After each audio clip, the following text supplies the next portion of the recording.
তোমরা কবরের কথা খেয়াল করো। আপনারা বলেন কবরের কথা খেয়াল করা দরকার আছে না নাই?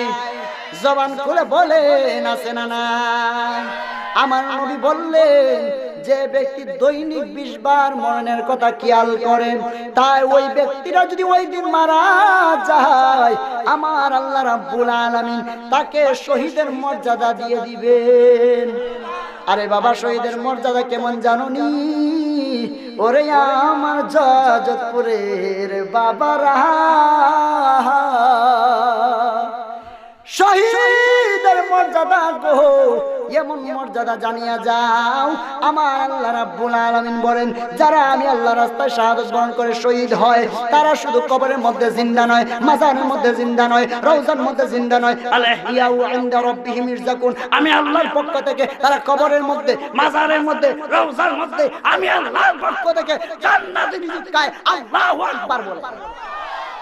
জবান করে বলেন আল্লাহু আকবার। শহীদের মর্যাদা সাধারণ? হা হা।